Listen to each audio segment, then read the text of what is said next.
We begin in the name of God, the most gracious, the most merciful. Peace be upon you all. Welcome to another session of From the Desk of Ghamidi. We are continuing the series of 23 questions, those varied objections and doubts that are generally raised about the thoughts of Ghamidi Sahab. Today is the 44th episode in that series, and today, once again, we resume our discussion with Ghamidi Sahab on the topic of Ghar-e Hira, or the Cave of Hira, and the first revelation. This is our second session on this topic. Thank you very much, Ghamidi Sahab, for your time. In the last session, we had begun this topic. I would request you to please summarize in your own words how our discussion began, where we had paused, and how you wish to take it forward. I had mentioned that this narration, which is found in Sahih al-Bukhari and is widely known, generally taught and studied among us, raises certain questions in my mind. I was presenting each of these questions to you one by one. That is, when I read this narration and studied it carefully, in the light of the Quran and sound reason, certain scholarly questions arose.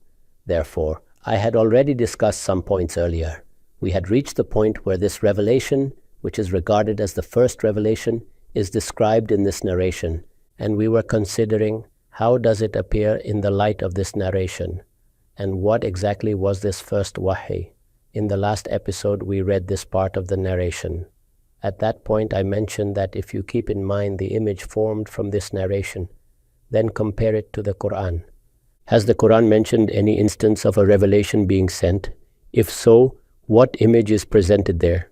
God Almighty has narrated in the Quran the incident of the first revelation given to our master Prophet Moses, peace be upon him. Many realities become clear from that account. That is, we learn who are the people chosen as prophets, how they are chosen, how their dialogue with God begins, what truths are presented to them at the very first instance, and what instructions they are initially given. A very splendid picture of this comes to us from Surah Taha, Surah Al-Qasas, and several other places. I will present to you only two examples so that you can appreciate the question that arises. Let us first turn to Surah Taha. I will read to you the portion that mentions the first revelation given to Prophet Moses, peace be upon him. Here I wish to clarify that Prophet Moses, peace be upon him, is that respected and great prophet who has been described as being similar to Prophet Muhammad, peace be upon him. Even in the Quran, if you read in Surah Al-Muzammil, it is stated, just as we sent a messenger to Pharaoh. Here, by using the word kama, or just as, the prophethood of the Prophet Muhammad, peace be upon him, is declared similar to that of Prophet Moses, peace be upon him. Moreover, in the Torah itself, in the book of Deuteronomy, it is prophesied, from among your brothers, a prophet like me will be raised up for you. Thus, Prophet Moses, peace be upon him, in his prophecy, designated our Prophet Muhammad, peace be upon him, as like him. Now, observe how the revelation began with Prophet Moses, peace be upon him, from verse 9 of Surah Taha. وَهَلْ أَتَاكَ حَدِيثُ مُوسَى إِذْ رَأَى نَارًا فَقَالَ لِأَهْلِهِ امْكُثُوا إِنِّي آنَسْتُ نَارًا لَعَلِّي آتِيكُم مِّنْهَا بِقَبَسٍ أَوْ أَجِدُ عَلَى النَّارِ هُدًى فَلَمَّا أَتَاهَا نُودِيَ يَا مُوسَى إِنِّي أَنَا رَبُّكَ فَاخْلَعْ نَعْلَيْكَ إِنَّكَ بِالْوَادِ الْمُقَدَّسِ طُوًى وَأَنَا اخْتَرْتُكَ فَاسْتَمِعْ لِمَا يُوحَى. Listen to the translation. Have you heard the story of Moses when he saw a fire and said to his family, stay here, I have perceived a fire. Perhaps I can bring you a flaming brand from it, or find guidance there by the fire. When he came to it, he was called, O Moses, indeed I am your Lord, so remove your sandals. Indeed you are in the sacred valley of Tuva, and I have chosen you, so listen to what is revealed to you.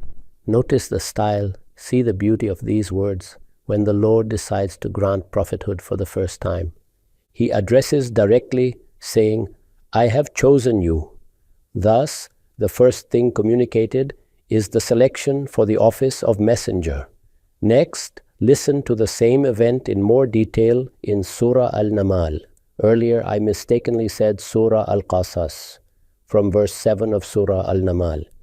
إذ قال موسى لأهله إني آنست نارا سآتيكم منها بخبر أو آتيكم بشهاب قبس لعلكم تصطلون فلما جاءها نودي أن بورك من في النار ومن حولها وسبحان لله رب العالمين يا موسى إنه أنا لله العزيز الحكيم وألق عصاك فلما رآها تهتز كأنها جآن ولا مدبرا ولم يعقب يا موسى لا تخف إني لا يخاف لدى المرسلون إلا من ظلم ثم بدل حسنا بعد سوء فإني غفور رحيم وأدخل يدك في جيبك تخرج بيضاء من غير سوء في 9 آيات إلى فرعون وقومه إنهم كانوا قوما فاسقين.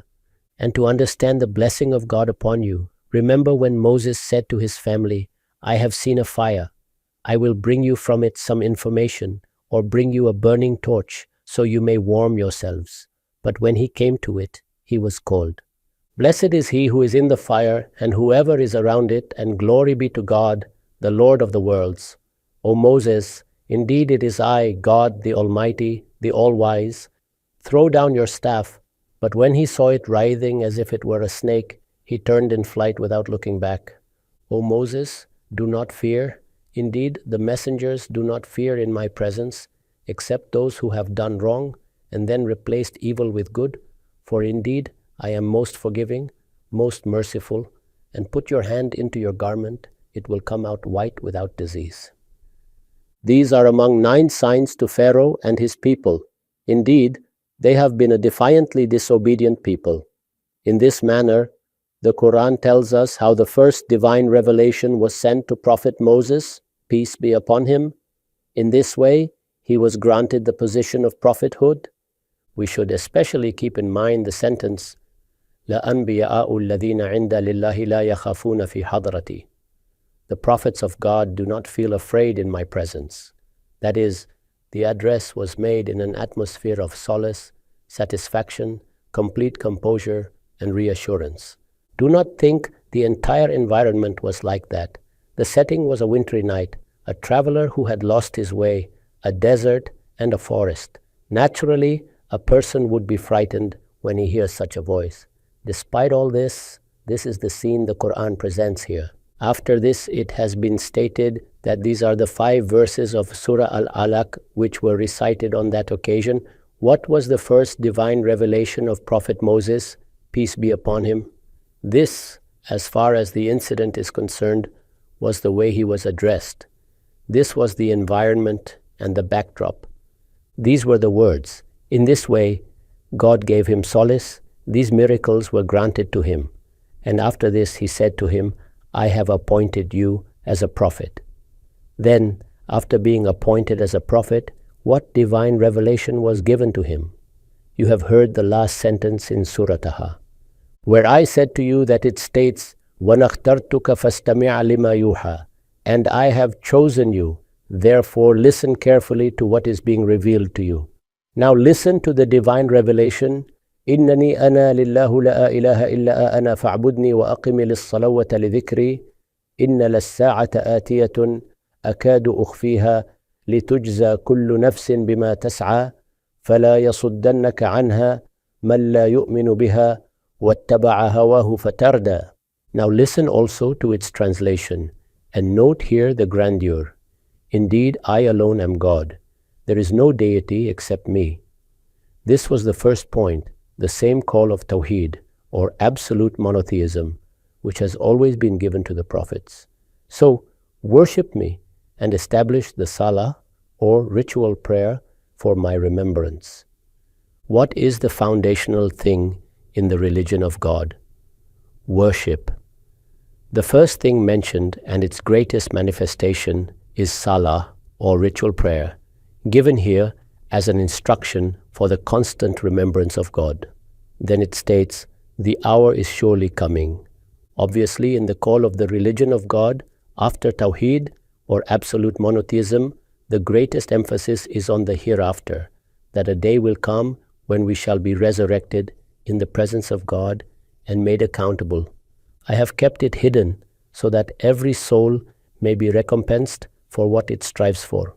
Therefore, do not let anyone who does not believe in the hereafter and follows his desires prevent you from Salah or ritual prayer, lest you perish. This was the first wahi or divine revelation, notice its words, see its instructions, what has been stated in it, what points have been emphasized, and what demands have been made. Keep these in view and once again glance at that incident. Yes. Though I have read it, we refer back to that narration. I had said that this is the narration of Sahih al-Bukhari in Kitab al-Tabir, or the Book of Interpretation. Please refer there once again. It is stated that when the angel came to the cave of Hira, فَجَاءَهُ الْمَلَكُ فَقَالَ اقْرَأْ فَقَالَ مَا أَنَا بِقَارِئٍ فَأَخَذَنِي فَغَطَّنِي حَتَّى بَلَغَ مِنِّي الْجُهْدِ ثُمَّ أَرْسَلَنِي فَقَالَ اقْرَأْ فَقُلْتُ ما أنا بقارئ فأخذني فغطني الثانية حتى بلغ مني الجهد ثم أرسلني فقال اقرأ فقلت ما أنا بقارئ فأخذني فغطني الثالثة ثم أرسلني فقال اقرأ باسم ربك الذي خلق. This was the revelation that took place, and this was the incident on that occasion. Obviously, the same question arises here. The situation described there is exactly how a prophet should be guided. The first address should be like this. This should be the revelation, or something similar, in which he is informed of the designation being given to him and the responsibilities attached to it. Now, come back to that divine revelation, the verses from Surah Al-Alaq. When in the Quran you say that a particular part was revealed in a particular period, here what is being said is, these verses of Surah Al-Alaq are the first divine revelation from God. The portion of the Quran first brought by Archangel Gabriel was this. This is what the narration tells us, and this is what everyone repeats when narrating the incident. Now, take out Surah Al-Alaq and see, does the topic of that surah indicate an introduction? Are there instructions to the Prophet, peace be upon him?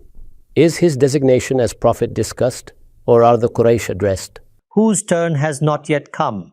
Exactly. In the first stage itself, rather, their reaction and attitudes are discussed. How can this be part of the first wahi, or divine revelation? An important question. In reply, some people say no, only the first 5 ayat or verses were revealed. But try separating the first 5 from the rest of the surah. You will see that the moment you read them, the next word is kala, never, showing continuation. The first part cannot be separated. It is improper to give the impression that the Quran came in fragments like 4 verses now, 10 later, and then joined afterwards. Surah Al-Alaq is short. Its introduction flows from these verses. Then there is a pause, followed by verses in a sharp, intense tone, addressing the attitudes of the Quraysh. How can it be the first surah, and how can the initial verses be separated? These are the 2 main questions about it.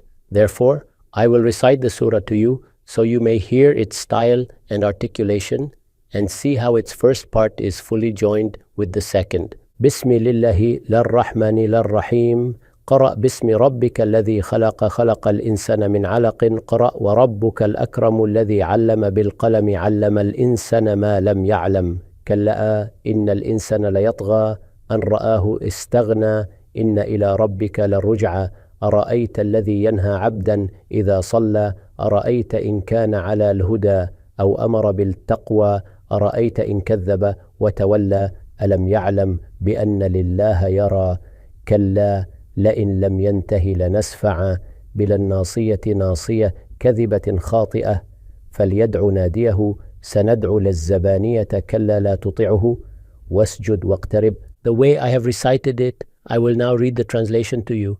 This is the surah. The way I have read it, I am now reading its translation to you.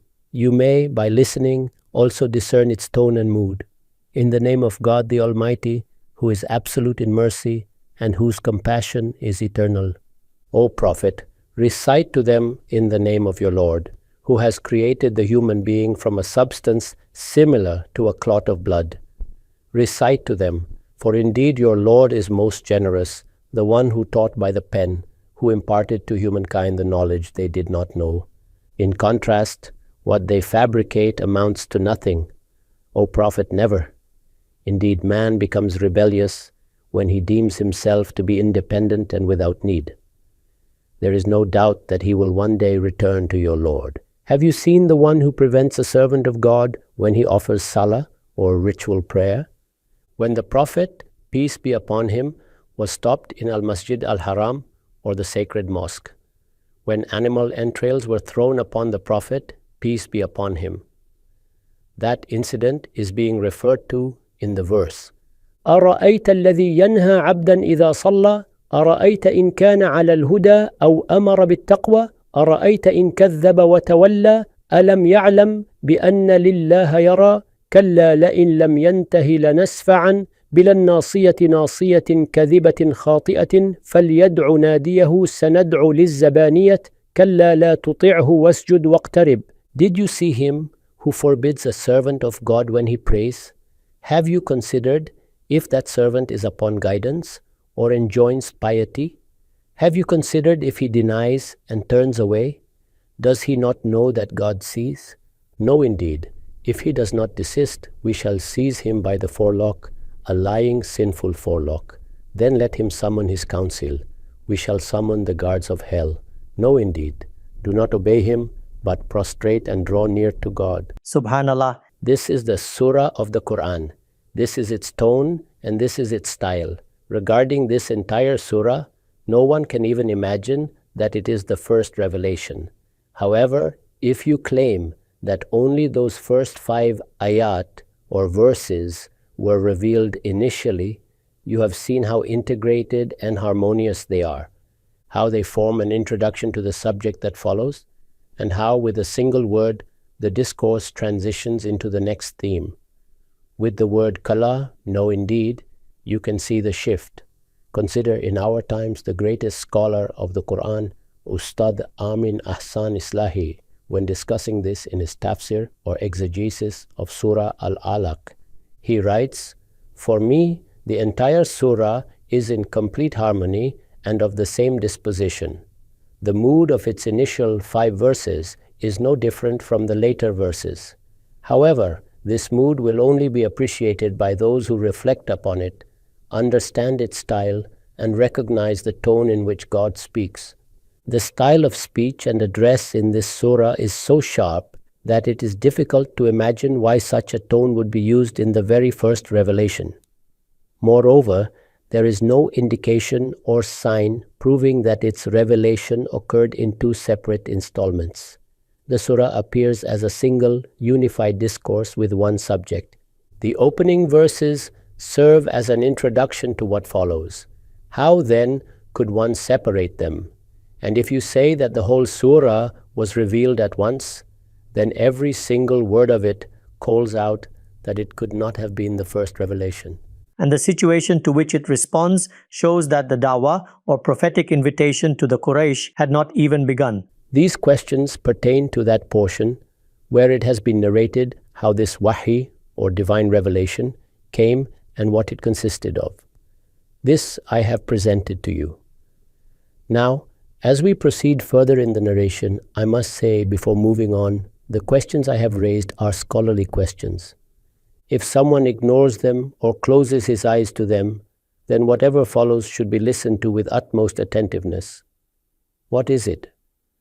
What picture of the Prophet, peace be upon him, and of prophethood emerges here?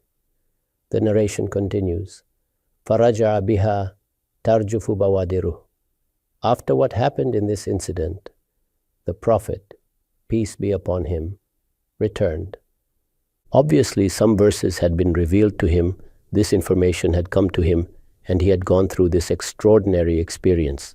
So he returned trembling, tajufu bawadiruhu literally. His shoulder muscles were shaking, an Arabic idiom meaning he was shivering in fear. Hatta dakhala ala Khadijata. Until he reached Lady Khadijah, may God be pleased with her.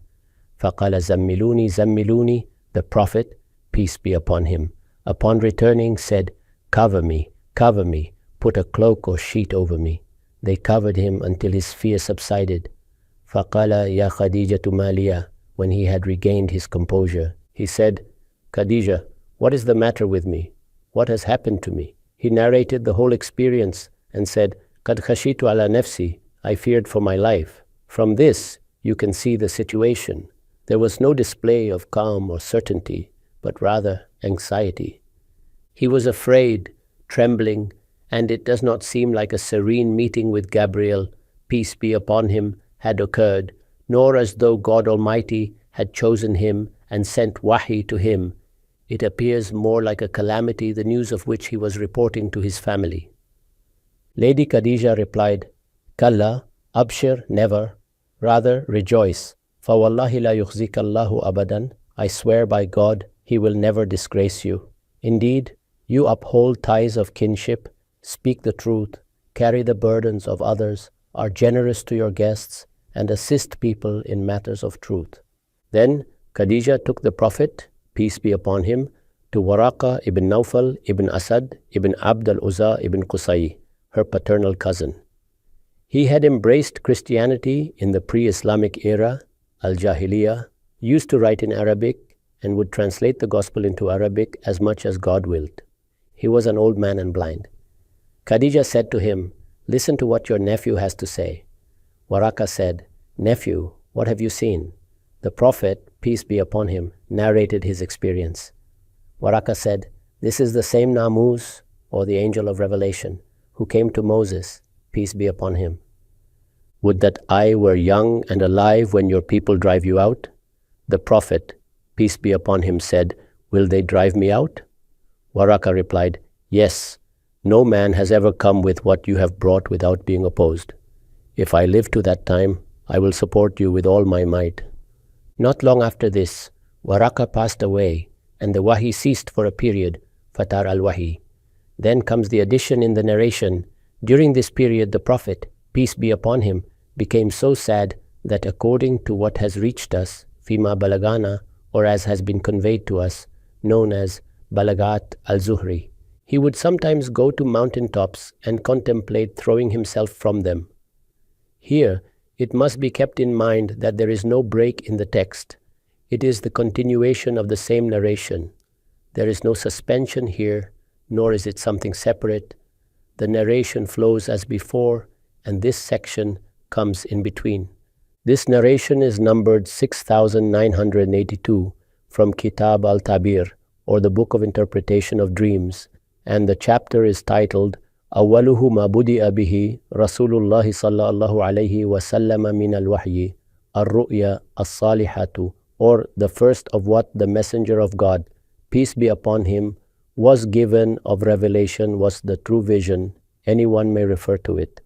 It states that the Prophet became so saddened that غَدَى مِنْهُمْ mirara, it happened repeatedly, كَأَنْ يَتَرَدَّى مِنْ رُؤُوسِ شَوَاهِقِ الْجِبَالِ, as if he felt inclined to throw himself from the peaks of mountains. فَكُلَّمَا أَوْفَى بِذِرْوَةِ جَبَلٍ لِكَيْ يُلْقِيَ مِنْهُ نَفْسَهُ. So whenever the Prophet climbed to the summit of a mountain, intending to throw himself down, in other words, to commit suicide, تَبَدَّى لَهُ جِبْرِيلُ Gabriel, peace be upon him, would appear, فَقَالَ يَا مُحَمَّدُ, and he would say, إِنَّكَ رَسُولُ اللَّهِ حَقًّا. Indeed, you are truly the messenger of God. This reassurance, one would think, ought to have been given on the very first day. Why should matters have been allowed to reach this point? فَيَسْكُنُ لِذَلِكَ جَأْشُهُ, thus, his heart would become calm, وَتَقِرُّ نَفْسُهُ, and his soul would be comforted. فَيَرْجِعُ, then he would return. فَإِذَا طَالَتْ عَلَيْهِ فَتْرَةُ الْوَحْيِ, but when the pause in revelation, wahi, or divine communication, prolonged, غَدَى لِمِثْلِ ذَلِكَ, he would act likewise, and once again attempt to throw himself from a mountain peak. فَإِذَا أَوْفَى بِذِرْوَةِ جَبَلٍ تَبَدَّى لَهُ جِبْرِيلٌ, and when he reached the summit, Gabriel would again appear, فَقَالَ لَهُ بِمِثْلِ ذَلِكَ, and repeat the same words of consolation. The narration ends here. Now consider, what exactly is this? First of all, think of the way the Prophet, peace be upon him, returned home, the state in which he came. It was a condition of deep uncertainty. He was trembling, asking to be covered. When that state subsided, he expressed his anxiety. What has happened to me? What incident has occurred with me? In other words, there was no inner contentment, no composure. Recall what happened to Prophet Moses, peace be upon him. I have already described to you how wahi, or divine revelation, came to him, the way he was made a prophet, what conversation took place on that occasion, and what the first revelation consisted of, namely, instructions about Tawheed, or the oneness of God, the coming Qiyamah, or day of resurrection, the offering of prayer, and the servitude to God, which actually encompasses the whole of the religion. That was the complete and coherent scenario there. But does this scenario here bear any resemblance to that? Here, after the initial event, Sayyida Khadijah, may God be pleased with her, takes him to her cousin saying, "Listen to your nephew recount what has happened to him." He provides reassurance, being a scholar of the Bible, a scribe of the gospel, fluent in Arabic, as well as familiar with the scriptures. Having reverted to Christianity, that the one who came to him is Al-Namus, or the angel entrusted with revelation, who came to Prophet Moses before, and that the same one has descended upon him. He then tells what will happen with his people. Yet, even this does not seem to satisfy him. Then, interestingly, there are pauses in revelation. One would expect that after the Quran had begun to be revealed, there would be satisfaction. But when the pauses came, sadness would descend upon him. He would climb mountain peaks intending to throw himself down. And this was not a one-time occurrence. It happened repeatedly. Each time, Gabriel would come and console him, giving temporary relief, after which the same condition would return. Now consider, this narration began as if with a solitary contemplation, a series of visits to the cave of Hira. And after passing through various stages, where has this series ended? These are the questions that arise in light of the Quran, common sense, the history of the prophets, and our understanding of prophethood from the scriptures. These are scholarly queries. If you wish to seek clarification, you may do so now. Otherwise, after these questions, we will come to the narration itself, its source, its history, and what alternatives we have to it. Right, Ghamidi Sahab. You have gone into the details of the scholarly questions that arise in your mind regarding this narration, presenting them in light of the Quranic text. At the beginning, you explained how the Quran describes the bestowal of prophethood. It is not acquired but chosen by God. You also explained how the initiation of revelation takes place and how the servant of God perceives it. You said you would now present the account of the first revelation to Moses, where it appears in the Quran, and his reaction, and then compare it to the reaction attributed here to the Prophet, peace be upon him, so we can discern the difference. Listen to that as well. First, observe the majesty of that encounter, what those instructions were, and how the Almighty gave him solace, even to the extent that when he was afraid of the snake, as anyone would be by human instinct, God said, "In my presence, the prophets do not fear." And now compare that with the picture that emerges from this narration. The Prophet, peace be upon him, returns in fear, trembling, asking his wife to wrap him in a blanket, saying, "I fear for my life." This is being portrayed as the return from the presence of God and meeting with the angel. Let us see what happened in Moses' case. After that moment, the miracles were given to him, and he was informed of his mission, where he had to go.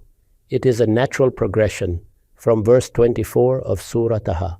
اذهب إلى فرعون إنه طغى قال رب اشرح لي صدري ويسر لي أمري واحلل عقدة من لساني يفقه قولي واجعل لي وزيرا من أهلي هارون أخي اشدد به أزري وأشركه في أمري كي نسبحك كثيرا ونذكرك كثيرا إنك كنت بنا بصيرا قال قد أوتيت سؤلك يا موسى.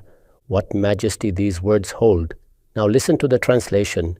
Go to Pharaoh, he has indeed transgressed greatly. The mission is given, the work is assigned. What was his reply? Did he return to his wife trembling, frightened in the desert, saying, "I fear for my life"? No, listen to the reply of Moses, peace be upon him. "O my Lord, expand my chest for me, make my task easy for me, and untie the knot in my tongue so that they may understand my speech. And appoint for me from my family a helper, Harun, my brother, strengthen me through him and let him share in my task, so that we may glorify you much and remember you much. Indeed, you have always been watchful over us. The reply came, "Your request has been granted, O Moses." Subhanallah. This is the grandeur. Prophethood is bestowed in this manner, and the Prophet, peace be upon him, accepts it in this manner. This is the call to God. It is in this way that a mission is handed over to him. Why has the Quran presented this picture to us in such detail? So that we understand that the affair of prophets is not that of a sage or philosopher. We must know what comprises their backdrop, how they arise suddenly, without stages of progress or development. The way they are designated to their position is through their sirah, or life conduct and character. When they are awarded prophethood, how does the matter unfold? What environment is created for them? What composure do they maintain afterwards? What is the degree of their faith? What is the first wahi, or divine revelation, given to them? What are the instructions given? And then, what do they say in reply? Subhanallah. Ghamidi Sahab, we have now reached the stage where the questions based on the narration have been raised by you. I wish, since we still have some time, that we could discuss in detail in the next session the questions that arise about the narration. However, summarizing this discussion, I would like to ask, you said in the end about Prophet Moses, peace be upon him, when God had given him the mission, the moment he perceived the mission, he took it up immediately and prayed to God for his help and guidance for the success of that mission. What you read at the end of the narration, that Sayyida Khadijah, may God be pleased with her, takes the Prophet, peace be upon him, to Waraqa bin Nawfal. God Almighty is establishing a prophet among the Bani Ismail, is sending him to them. Do you not find it odd that he is being taken for solace to the Bani Israel or the Christians who had forsaken the Sharia or divine law of God? Instead, if the Prophet, peace be upon him, had any uncertainty about the event, would it not have been more fitting for him to go back to Gabriel, peace be upon him, himself, rather than being taken there? My brother, this is Makkah. He is in his home. And suppose if he has gone to Hira, it is just a few kilometers away. Whereas Moses, peace be upon him, was on a journey in the desert. Just see the distance from Madian to the Wadi al-Muqaddas, or sacred valley of Tuwa. The Quran has stated the exact place where prophethood was bestowed upon him. It was at night in the winter season. Here, the possibilities of being scared were abundant. In spite of all this, look at what Prophet Moses, peace be upon him, is doing. What is his reply? There, the wife is also present. The wife is present. Yet he left her behind and went. He only told her, "Let me go and see. I can see some fire. Perhaps I can bring some burning coal so we can warm ourselves." This tells us that the cold was severe. It is a desert, nighttime. And he says, "Perhaps some people will be there. They might guide me. I can ask them about our course." Such was the situation in the desert, in the wilderness, alone during the night, and yet all this takes place. You see, when he is afraid upon seeing the snake at that time, what does God Almighty say? Ya Musa la takhaf inni la yakhafu ladayya al-mursalun. O Moses, do not fear. Indeed, the messengers do not fear in my presence. What is this? Why was it said? It is to inform him that it is not the case that he would mistake it for a ghost, or think some jinn had overpowered him, or imagine that he had seen strange faces, or heard the voice of an oracle. This does not cross their minds. They stand on a pedestal where they realize, I am a prophet, I am standing in the presence of God, and the Master of the universe says, although fear of a snake is not unusual, that in that environment he did not feel fear except at the sight of the snake. On that occasion, it was said, in my presence, the prophets are not afraid. May I dare to ask from whose presence had the prophet, peace be upon him, returned? Gabriel, the trustworthy, peace be upon him, the archangel of God, had come with revelation. The verses of the Quran had been revealed. And then the fact remains that the verses which had been revealed, why is he instead narrating a tale of his fear and not those verses? Why is he not narrating those verses? And Waraqa bin Nawfal, the one who gave the information about Namus, or the trusted bearer of revelation, why did he not ask, what has been said to you? What wahi has been sent? He only heard the tale. That discussion should have taken place. He should have listened to the Quran and said, What wonderful words! Regarding that, he could have said something, but nothing was said. Neither is the Prophet, peace be upon him, divulging these to Khadijah, may God be pleased with her, nor is Waraqa bin Nawfal asking about them. And then, what is this matter of suicide? Just imagine for a moment, now when this part is brought forth, it is said that these are the Balaghat al-Zuhri, or the interpolations of al-Zuhri. Imam al-Bukhari has stated that Ibn Shihab al-Zuhri said these words had reached him. Obviously above he had stated his chain of narrators. The question is, when someone narrates things of this sort and says that these words have reached him without knowing from where they reached him, should what he narrates above be accepted just because it is narrated with a chain? A very significant question. The first question is, he himself is stating the chain of narrators. He must also say from what source he heard it. Does all this make sense? Ghamidi Sahab, we have completed our time. We have completed the narration, the story discussed in it, and we have read it as well. The questions that come to your mind in the light of the Quran, you have presented them regarding its content. The questions about the narration itself, how do you view its status in the light of the axioms of knowledge and intellect? We would like to learn this from you in detail in the next episode. And there are a large number of objections and questions which arise from your perspective. Whether the complete narrative of the first revelation has any mention in the Quran, inshallah, we will learn all this from you. Thank you very much for your time. Thank you very much.